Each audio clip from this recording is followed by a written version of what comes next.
Hi there, everybody, and welcome to Spring Has Sprung, our virtual family night. We are glad that you were able to make some more time to participate in this event since we missed the spring event due to snow closure. Only in Alaska. Anyway, please do tonight's events as a family. That's the purpose of family night, is that wonderful connection that we have between the school and our families and our students. So these activities are meant to be done with your family. You all should have received a kit, and in that kit is materials to make a bird feeder, and the instructions are included for that. That's for everyone. And then in most of the kits, there is materials for the cherry blossom windsock. That's an activity that's being done by our primary staff in kindergarten, first and second grade. Also in your kit, you're going to find a passport. That passport, as you complete the activities, just have your parents sign off on each activity you do. When you're all done, bring those back to the school, turn them into your teacher. Your teacher will turn them into the office, and then you'll be entered to win some prizes for participating in family night. Mr. McFeeters has video recorded everybody's presentations, and so you can work through them at your own pace and your own speed. But remember, work together through as a family. That's really important to us. All right, you guys, enjoy, and happy spring. The sun is coming. All right, bye now.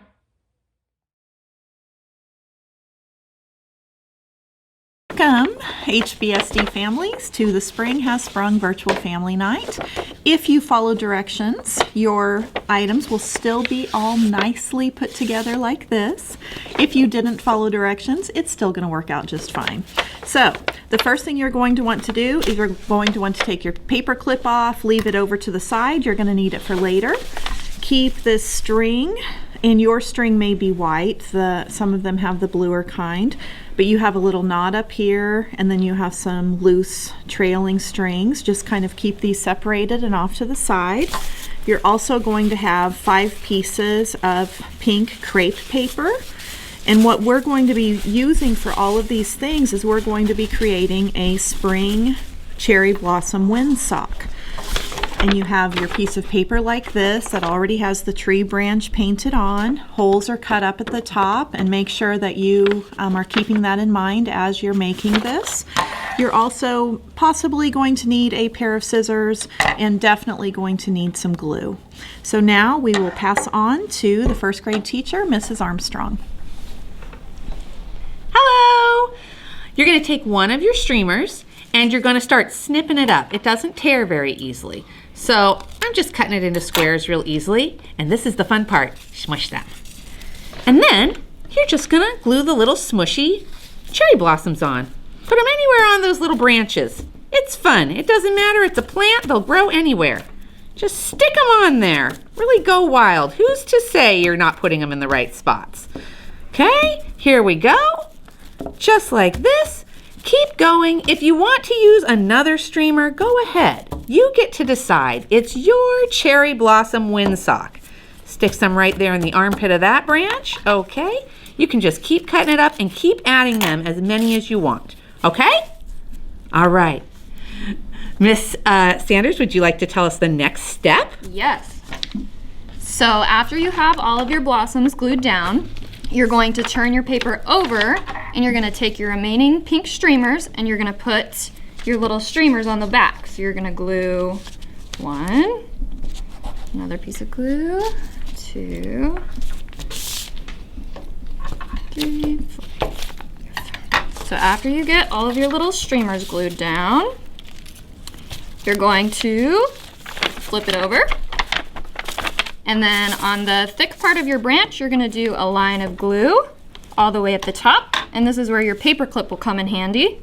You're going to make sure that the circles or the holes at the top match up. So make sure those match up. And then keep your glue down.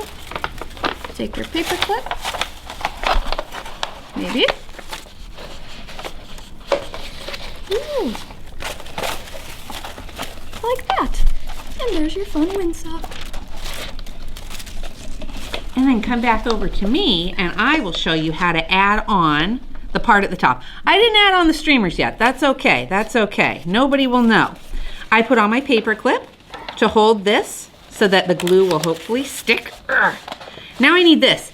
It's like a little half octopus, okay? So we've got this little head up here. This is for your finger to go in, because this windsock is not really an outdoor windsock. As you can see, it's just made out of paper, and we live in a wet place. So these are gonna go through these little holes. This might be an area that you need like a big sibling or a very determined little sibling or a parent to help.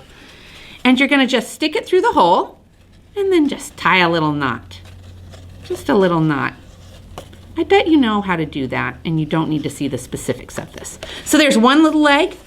Now I don't want to make one leg really short and the rest of them really long. That would be silly.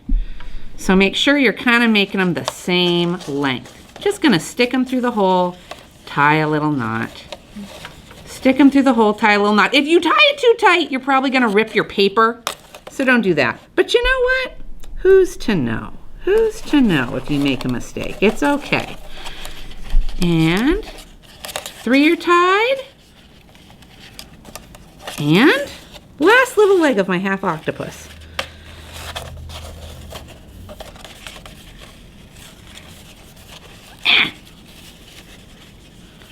If you got the blue string, I'm sorry. It's a little sticky. And then you put your fingers through this hole and you can pull this, and if it had streamers, it would be far more impressive. But that's how you make your windsock, and then your children can run around the house like crazy people. It'll be great. Thank you. So glad you could join us.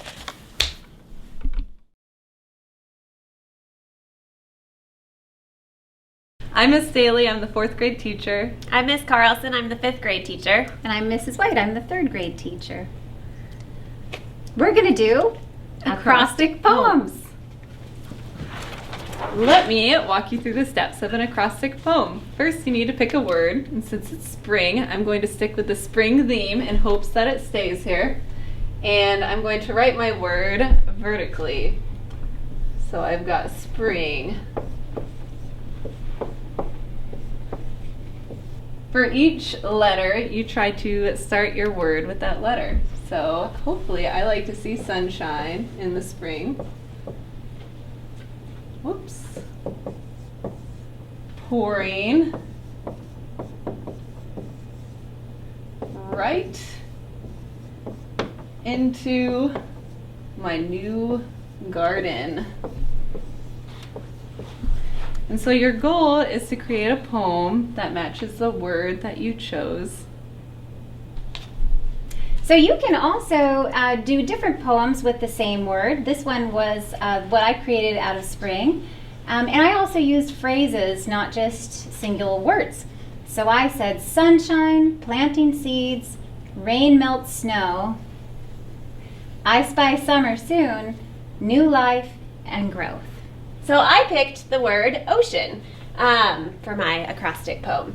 And some words that I chose that fit in with the theme of ocean: oasis, crashing waves, energizing, awesome, and nice.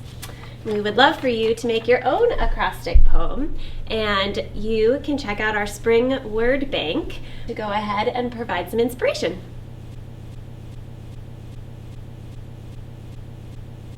After you've created your acrostic poem, please bring it in to your teacher, and we would love to hang them to display in the elementary pod.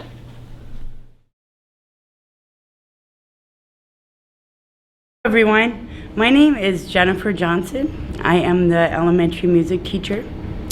When I think of spring, I think of flowers blooming and birds singing. Tonight I am going to share 4 excerpts from this book, Listen to the Birds, an Introduction to Classical Music. Music selection and explanatory notes by Anna Gerhard, and illustrations by Cecilia Varela. The first excerpt is called Spring. The music is Spring by Antonio Vivaldi. In 1726, Antonio Vivaldi published an expansive work consisting of 12 concertos for violin and orchestra. The first 4 concertos of this set are the famous 4 seasons: spring, summer, autumn, and winter, which illustrate different aspects of the seasons through elements of musical language. Part of this sonnet that accompanies spring is as follows. Springtime is upon us. The birds celebrate her return with festive song, and murmuring streams are softly caressed by the breezes. Thunderstorms, those heralds of spring, roar, casting their dark mantle over heaven. Then they die away to silence, and the birds take up their charming songs once more.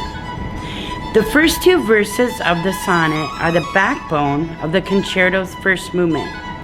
At each of the 2 bird references, the solo violin, first by itself and then accompanied by the rest of the orchestra, mimic bird calls and their melodic songs with its cheerful trills.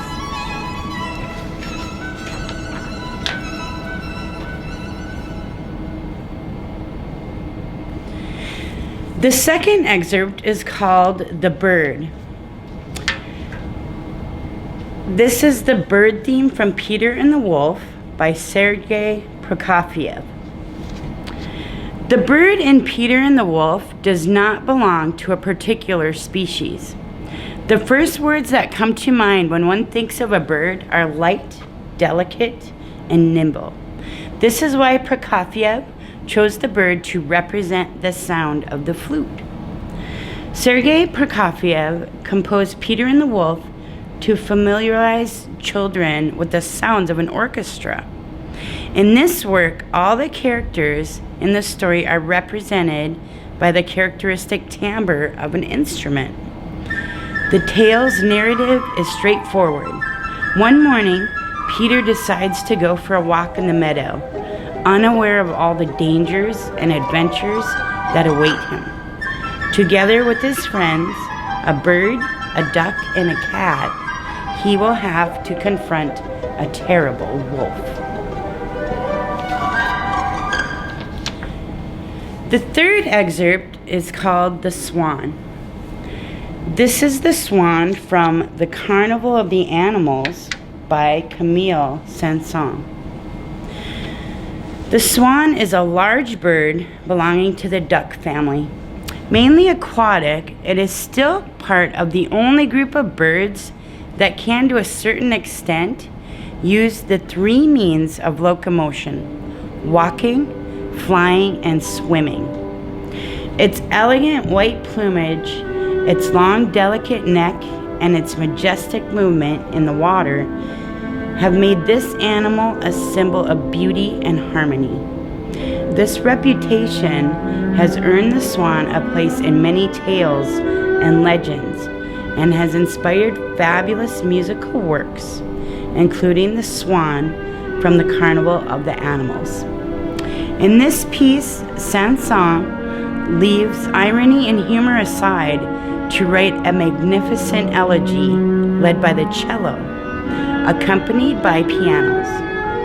It is the only piece from the Carnival that the composer deemed worthy of being published before his death. In 1905, the great Russian ballerina Anna Pavlova performed The Dying Swan, a romantic ballet set to the music of Camille Saint-Saëns' The Swan, which was met with great success. And the fourth excerpt is called The Cuckoo and the Nightingale.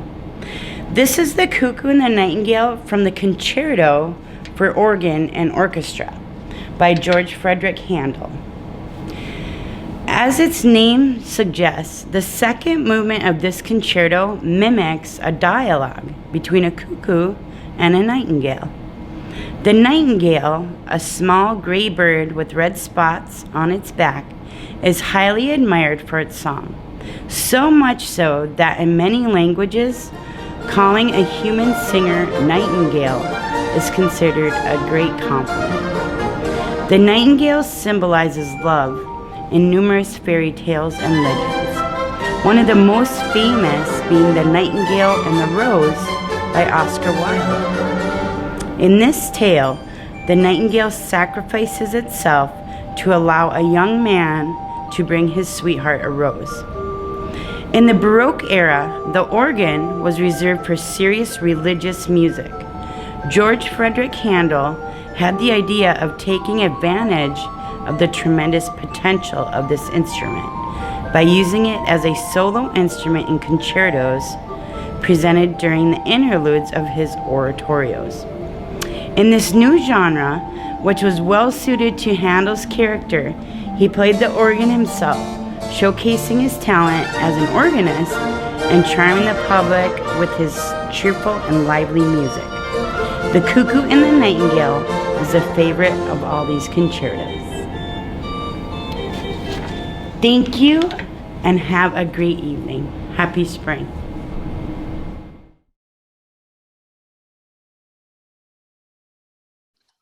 Hello, my name is Lisa Andriesen, and I teach language arts in the middle school. My presentation is going to be on writing poetry from pictures that you can find on your smartphone. Let me share my screen here.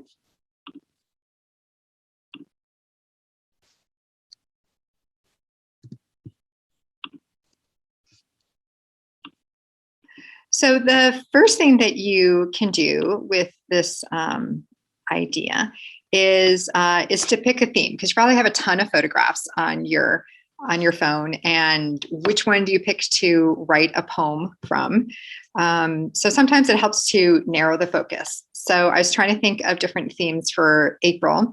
There's Earth Day in April. It's renewing with springtime, giving, maybe being creative after the long winter, maybe a theme of family.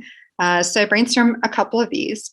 So you could do it one of two ways. You could think of a theme and then hunt for a picture that way. Or you could find a picture that you really like and then go back and decide which theme you think it works best for. I kind of did it both ways in my example. So I went through my phone, and this is a picture of my daughter, Lydia, who got to be the co-pilot in a seaplane's flight that we did recently. And I thought it was a cute picture. She was pretty excited to be up there. I just hope she didn't touch anything. And but I couldn't really think of a theme to go with it. So I kept hunting on my phone. And then I found this picture when we visited my daughter Madeline up in Fairbanks. They had the ice sculptures there, and it reminded me, they kind of acted like kids in an amusement park and going around, and there was different sculptures that you could sit on and interact with. And I thought that would be kind of a fun thing to describe as a poem, with the theme of maybe family. And with the cold and the colors, you could probably get pretty creative with your language for that. But I wasn't like totally into that, so I kept looking. And when we were traveling back through Juneau, it was exciting to be in a mall after not going into a lot of stores during the pandemic. And as I was walking through the Nugget Mall, they had this amazing sculpture made of aluminum of kind of the bare bones of a Tlingit canoe. And I've always been like really fascinated with Tlingit art. I just think it's beautiful and utilitarian, and just the design of it. And then I was reading the artist statement to it, and I was really struck by it. After everything our country has gone through and been so polarized. And they were talking about, of course, the usefulness of canoes and the importance of them, and then of everyone working together when you do subsistence food gathering, of everyone having to work together, and of how with the government of being set up as the Tlingit and the Raven. And I was struck because next to it, they had the artist statement. And I was really struck by this quote that the artist said, "There were conflicts, but the requirement was to always engage, uphold, and take great care of your opposites with the utmost respect, ensuring that people are always progressing for the collective good of humanity." And so I almost picked this one because I thought it would be like a real serious writing, but I didn't see it as a poem. You could do it as a paragraph. This technique doesn't just have to be for poetry, but I was in the mood for more kind of a fun poem. And it was Easter time, and my daughter is a senior, and I was thinking like, oh no, is this like the last time that we might do Easter stuff together for a while as she goes off to school next year? So we decided to dye Easter eggs.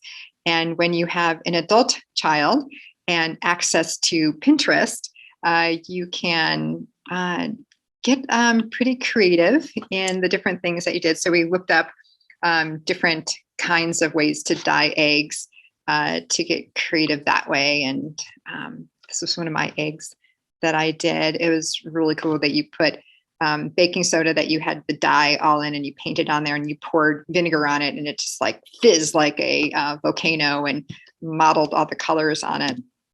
And so there was a couple other techniques that we did. So the next step is once you have your picture, think of what memory, because really like a photo a day is kind of like a memory of what happened during that day. And I get really intimidated by writing poetry sometimes.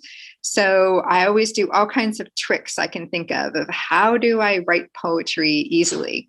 And one of my favorite ways is to start off with prose, to start off with a paragraph. So that's what I did here. I'll just read it out loud. I've been dyeing eggs since I was a child and with my own children. We hadn't done it in years. As kids, we blew out the eggs by poking a hole in each end, scrambling in the oak and blowing out the contents to get a fragile empty shell instead of hard boiling them. Now we didn't have to hard boil them and only keep them until they got rotten or eaten. Pinterest inspired us with new ideas for Easter egg dyeing, volcano eggs, galaxy designs, where you put oil and water together with the dye and it makes interesting designs on it. Dyeing rice and shaking the eggs in there, it gives kind of a cool speckle. When you have adult children, things get more creative. We coated them in Mod Podge to strengthen the shell. And so then the next step that you would do after you've kind of written up, and it doesn't even have to be that great, it can just be pretty rough. I did not spend a lot of time writing the paragraph here, is now you want to break it up and make it just look like a poem. And I basically just like, how long should that line be? Maybe about this long, kind of make them about the same, and just hit return for each like half sentence or phrase that was in it. And so then I had something that looked like this. It was more straight. And then the next step that you go through is kind of editing it. Now you have to make it sound like a poem. What are some language that I could add that's more descriptive?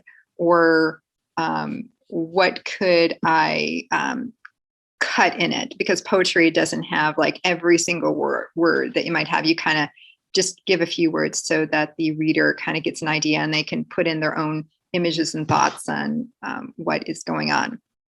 And then if you have younger kids, you don't have to do even that long, even just writing 3 sentences or transcribing if they're kindergarten or first grade is having them tell you 3 sentences and you can write those. And then you could even cut them out on pieces of paper and have them move the words around and cut things down.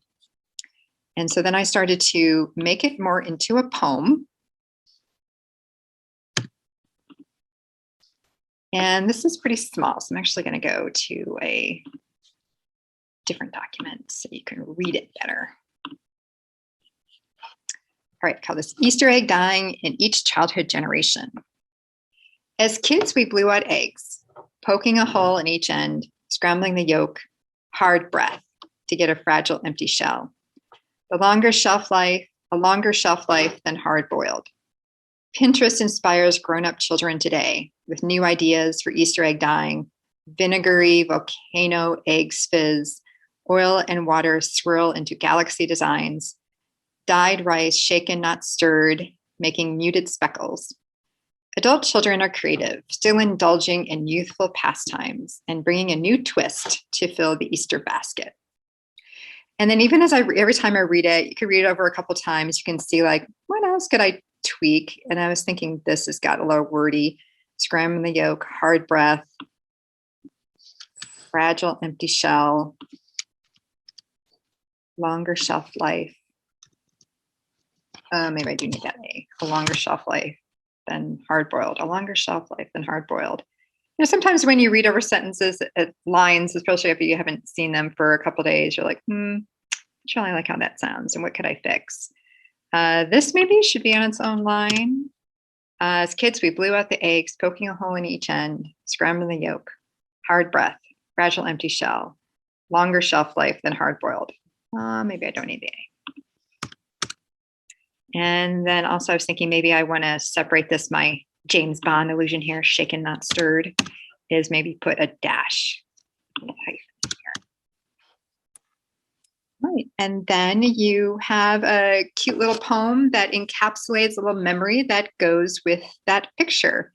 I hope you try it out. Thank you.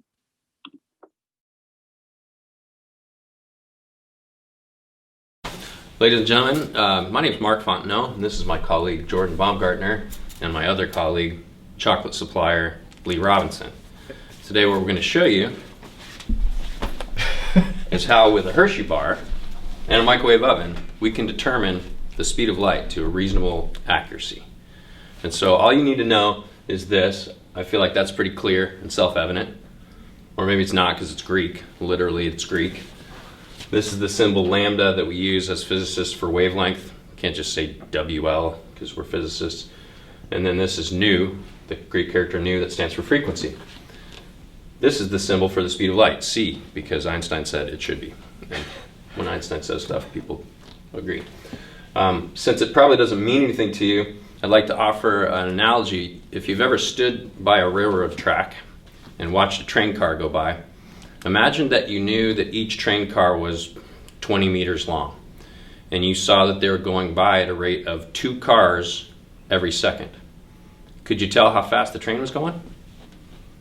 2 cars go by you in a second, each car 20 meters, so you got 40 meters passing you in a second. Train's going 40 meters per second, right? Light waves are like trains because they're a repeated event. There's an electrical field and a magnetic field oriented perpendicularly. They're sinusoidal, and this would be the length of one train car. So if we know how many train cars are going by every second, which we do because General Electric, the maker of the microwave, tells us the frequency of this device is 2,450 megahertz. That means 2,450 million waves go flying out of the magnetron in there every second. So we know how many train cars are going, how fast the train cars are going by. We want to know how long the train cars are. That's where the chocolate comes in. Yes. You want to? And our slinky. So wave or energy travels in waves, and light is a form of energy, and it travels in waves too. So if we wanted to say how far it's going or how fast this is moving, we know that light is going to travel in a wave. So it'll travel from one place to another. Let's get a standing wave going. Okay, and we'll get a standing wave. Okay, so in our standing wave, we know that there are different parts. Okay, we have the node where it's staying This place still. is not moving. Yeah, and then we have our antinodes, the highest points of this, or the crest and the trough. So what we're going to do with the bar of chocolate, we're going to put it into the microwave, and we're going to measure where these nodes and these antinodes are, so we can find the wavelength of, or the speed of light. Right. The waves that the magnetron in the microwave emits bounce around in there, and they set up standing waves just like we just did with that slinky. And so where the nodes are is where the energy is most intense, and that, or antinodes, are where the energy is most intense. That's where the chocolate will melt first. So we put the candy bar in the microwave, hit go, and hope that we time it right to see where it's just started to melt, Yeah. but hasn't completely turned into a puddle. Yeah. So the bar of chocolate, these nodes where it's staying still, that's where it was the not as hot as I guess, where it's not as hot. Right. So this will be the hardest part of the chocolate, and then these antinodes is where it's going to melt because that's where the wavelength was most intense, the heat was most intense. So we're going to measure that distance from one node to the next node. But we have to multiply that by 2 because we have to get a whole wavelength. Yeah, that would give us the half wavelength. We want a whole, so whatever we measure, we double. That becomes the wavelength. We multiply that by the frequency that General Electric tells us is this number times 1,000,000. Bam, speed of light. Let's do it. So When you first start this, you want to take the rotisserie turning mechanism out of the microwave so you can get a good measure for the wavelength.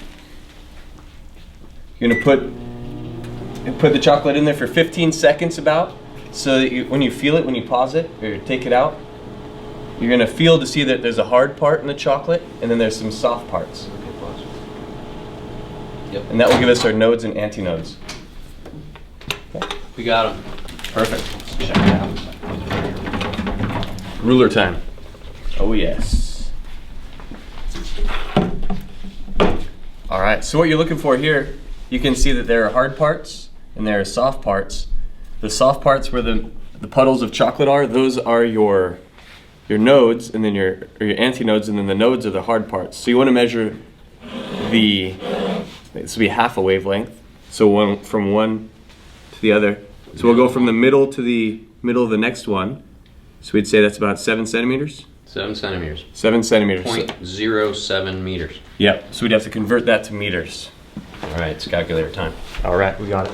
So the first thing we have to do to calculate the speed of light with the chocolate bar, we know that the frequency of the microwave is 2,450 megahertz, but we have to change that to hertz. So we have to take 2,450 and multiply that by 1 million. That's what mega means. Mega is 1 million. We get this big number right here. So that's our frequency that we have, but we need to multiply that by the wavelength.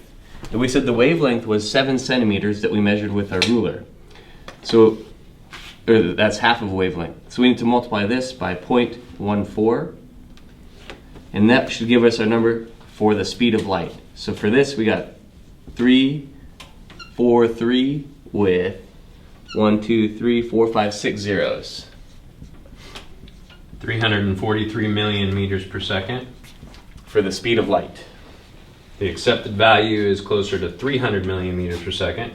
So we're off by a little because the melt puddles are not so easily defined as exactly where you should measure from. Not bad, we're certainly within a power of 10 of the truth. And now we've got some melted chocolate to enjoy. Yeah. Pretty good for a bar of chocolate. Not bad. Let's do it. And then we make some more. Let's do it. So the best part of this whole experiment, we have melted chocolate, so you might as well make some more. We're gonna do the usual light it on fire, blow it out, and call it good. I'm gonna try for a little finer toasting. Or maybe not. Let's go. I'm gonna put it right in the puddle. Oh, there we go. So after slaying the marshmallow with a Neanderthal spear, encapsulating it in graham cracker and chocolate melted by microwaves traveling at the speed of light, the result is some more.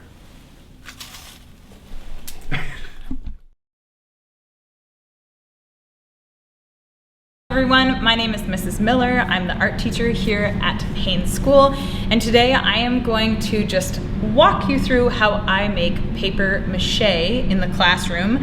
At the end of the year, we're going to be putting together a big, large sculptural installation in the school library, and we're going to be using a bunch of paper mache pieces made by all grade levels of students, K through 12, and I wanted to invite you at home, if you are interested in being a part of it, to invite you to possibly make a small piece to help contribute.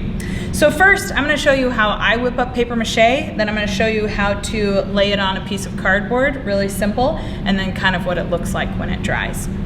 So my simple paper mache, all it requires is a little bit of all-purpose flour. I use hot water. You can do this on a stove. Some people cook paper mache. I'm just using hot water from a tea kettle, an electric tea kettle that I used, a little bit of cool water, and then I also use a small amount of the Stay Flow liquid starch. And all these things get put together and cook the tiniest amount with that hot water and then make up your paper mache paste. So I'm going to start with just this amount of all-purpose flour. And obviously, if you are making this at home, you can make a small batch at first. And then I'm going to add in some hot water. and you can see it steaming off of there. And it kind of cooks just a little bit like oatmeal. We want to get all that gluten started. So it kind of looks like this glutinous mass. And I'm gonna keep adding as I go. Just like I tell the kids, it's kind of like making pancake batter. Same thing. And so I'm gonna keep adding and adding as I go. And I'm gonna continue doing this until I get about the consistency of pancake batter. Right now it's like more like oatmeal. I just added in a little bit of cold water, and I'm gonna keep whisking. And then I also add in about, depending on the size of the batch, a couple tablespoons of the Stay-Flow starch. So I'll put a little bit of that into the mix. And then continue whisking it until I have very few lumps, although the lumps are not that big of a problem, and the kids love to get out the lumps, so that works for me. And then eventually, after you continue whisking this, you'll get to more of a consistency of a pancake batter. This is some Måché, paper mache paste I mixed up today with the second graders. On your hands, oh yeah, it feels great on your hands. On your hands, it should be fairly thin. You shouldn't have like a thin amount of liquid. We don't want it to get super gloppy and gloopy, but we do want all the paper to be covered. So I'm going to actually be using, let me wipe my hands off really quick. I'm gonna be using two different types of paper, and I'm gonna show you, I just use a little bit of cardboard. So I'm gonna be using a piece of cardboard just like this to create a leaf. I actually cut the cardboard on an original fold so that I can get that nice kind of, I guess the vein in the center of the leaf there. And I'm gonna be using just paper from a paper bag, and also some old, actually old dictionary paper that Mr. Van Wy gave me. So we're repurposing them for our sculpture. And they both work excellent for paper mache. And with the younger students, this can get a little messy, and my quick tip for them is to always squeegee the paper mache. So I'm gonna use a little piece of the dictionary paper, and I'm just going to say 1, 2, 3, which is what I do with them, and they let it drip over the top, and take their 2 fingers and squeegee it out. And make sure they squeegee it all off. They can use the side of the bowl, and then they lay it right on top of their piece of cardboard, and if it overlaps at all, they fold it around. And they will continue to do this, so we'll do one more, 1, 2, 3, squeegee. Make sure we don't have a bunch of gloppy, gloopy paper mache dripping everywhere, and then smooth it, and always overlap, because that's where the strength comes from. When all this flour and gluten dries, we want all that paper to be overlapped. So I have students go through and they actually do a whole layer of the book paper. So this is a piece, this is a leaf that was done today by a second grader. They went over, almost all the way over with some book paper. And then we'll go around a second time with the brown paper bags. So this one needs a little bit of a cleanup. Sometimes we'll get some gloppy paste there, which can be smoothed out later on. And then this is a dry one that has been finished up and all ready to paint. And so this is 2 or 3 heavy layers of paper mache. It becomes quite hard yeah, ready to be permanently installed in an installation piece, which is very exciting. These are a few of my painted ones actually from last year. So right before COVID, I had students working on these and we painted them, and then we went away for spring break, and they have been patiently waiting to go into an art installation, and they have the students' names on them as well. So all of these are gonna get combined together. The younger primary students have been doing these simple cardboard leaves, and then as they get older, they get a little bit more structure. I use wire, I use cereal boxes, all the way up to these kind of layered flower pieces. And this is a high school piece that is created by just using a little bit of brown paper for a center, scotch tape, wire, and then cereal boxes, and then covered with that book paper. So paper mache is a really fun thing that you can do at home with your children and your students. It's an easy way to create sculptures and use just what you have in your kitchen. And I hope you have fun. And if you're interested in creating a leaf or a piece to put in our kind of garden installation that will be in the library, just feel free to get a hold of me and let me know. You can send me an email, and that's gmiller@hbsd.net. Have fun.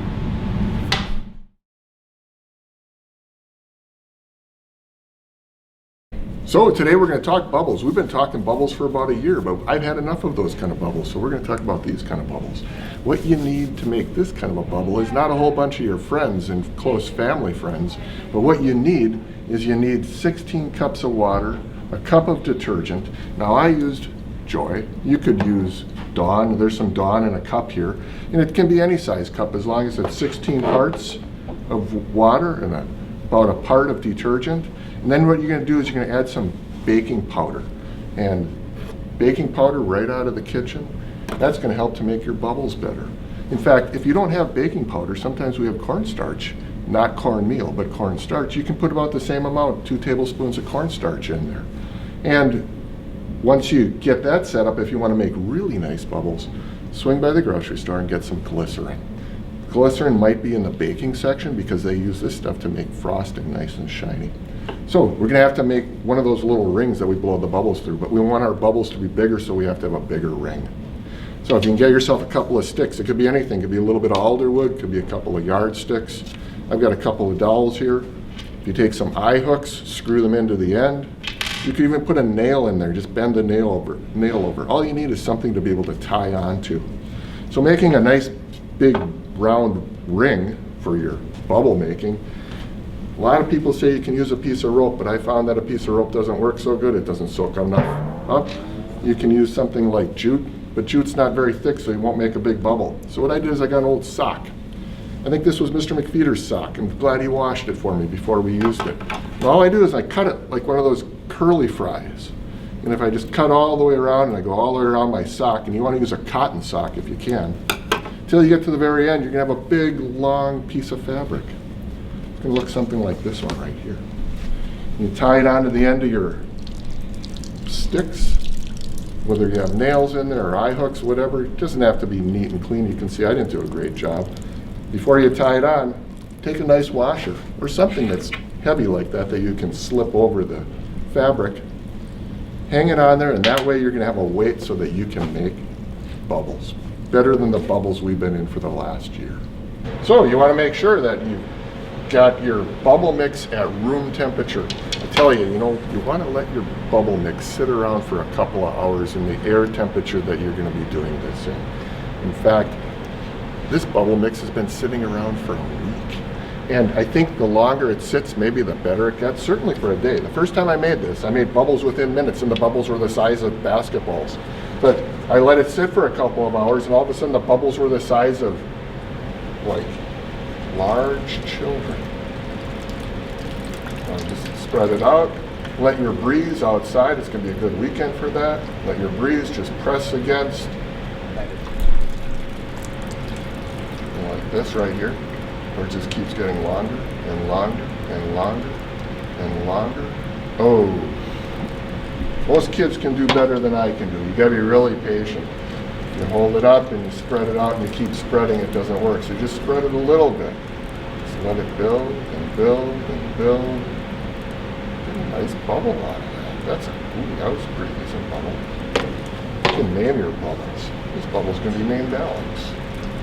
Watch that. Yep. It's going to be a great weekend to make bubbles.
So I'm Darwin Feeks. I'm the vocational teacher here at the high school. I teach the wood shop, and tonight I'm going to talk a little bit about bowl turning. We got a bunch of bowl blanks from a local turner who's retiring. So made things pretty nice for us. They're all spalted. This is a spalted birch. You can tell it's spalted by the coloration of the grain in there. And so he turns them, turns them green to about where we're at now. And it's mounted up on the lathe in a chuck here, and the tailstock center is in. I'm going to turn the outside first and get it all shaped up. I have a piece of bark that fell off there, so I need to turn it down to get rid of that, and then I'll work on the inside.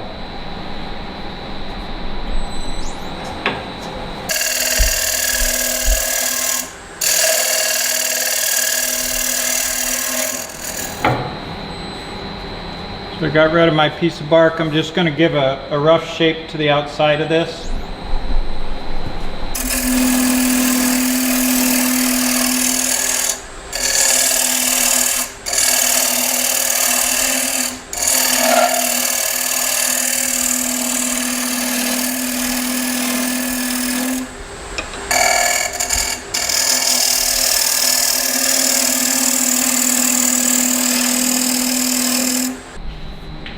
So now I'm going to turn my tool rest around here and work on the lip of the bowl a little bit. And then I'll work on the inside.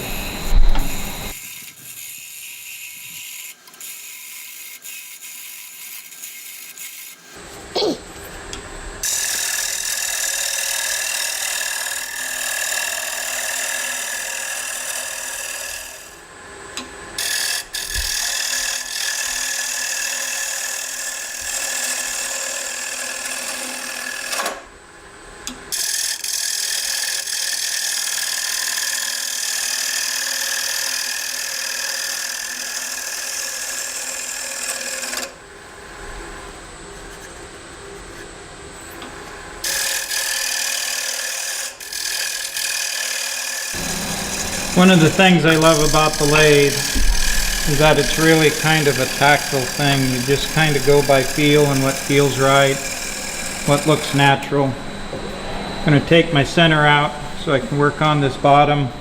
I'll clean up my sides a little bit, and then I'll be ready to do some sanding.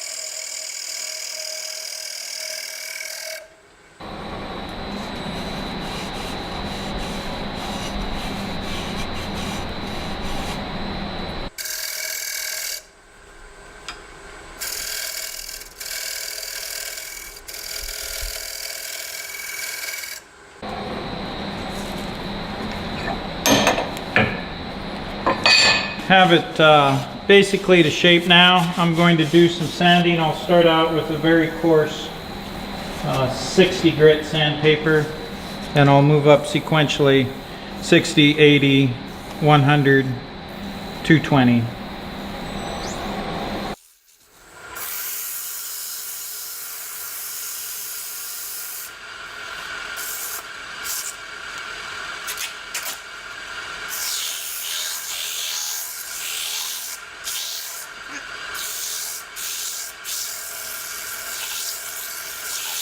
Get it wet so it raises the grain, so when I do my final sand and add my finish, it won't raise the grain as much. So I just got to let it dry here.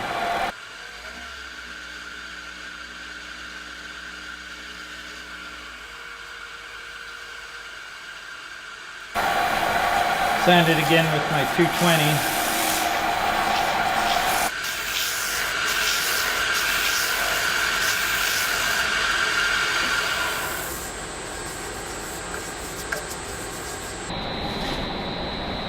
finish I'm going to use is a solid bowl finish. It's basically beeswax, so it's a food grade finish.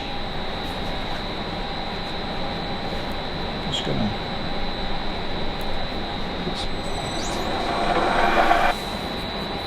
So now I need to take it out of the chuck and cut this piece I've been holding it on with off.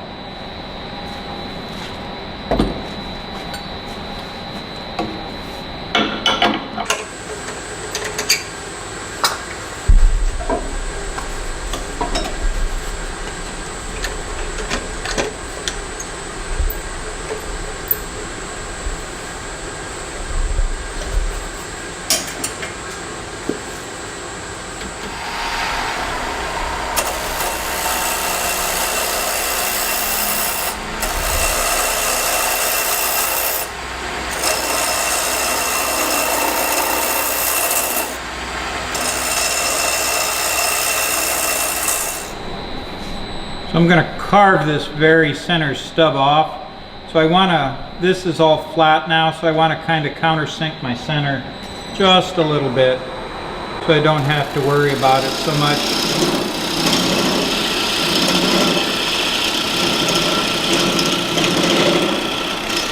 So my bowl will ride on this outside rim that I'm leaving.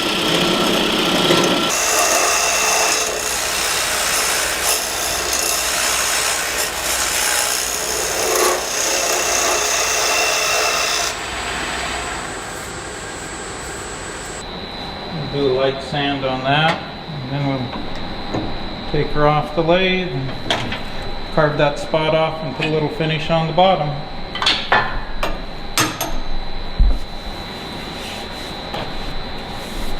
So there we go. I'll carve my center off here, put a little bit of finish on it, and we'll have a nice bowl.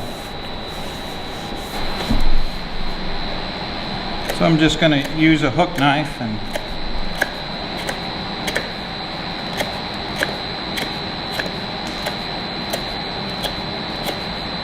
carve this off.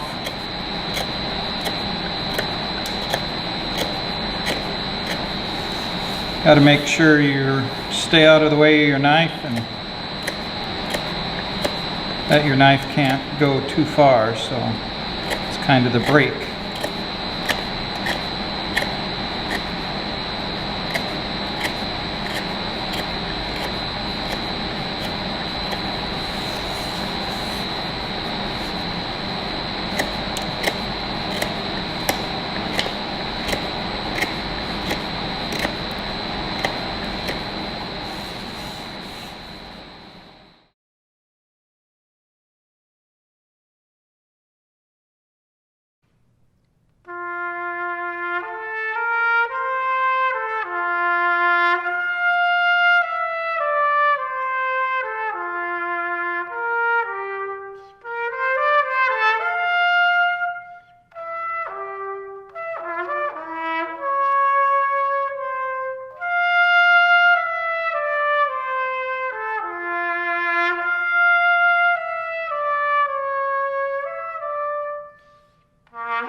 There we go.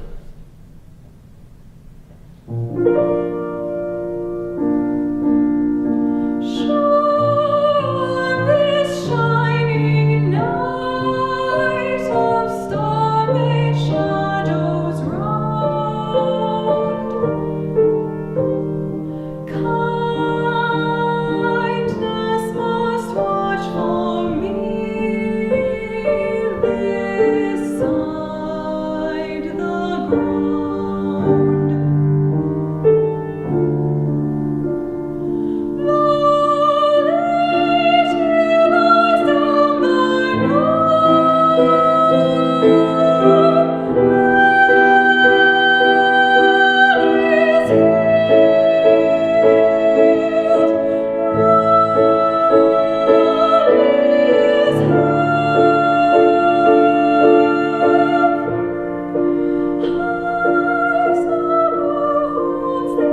you.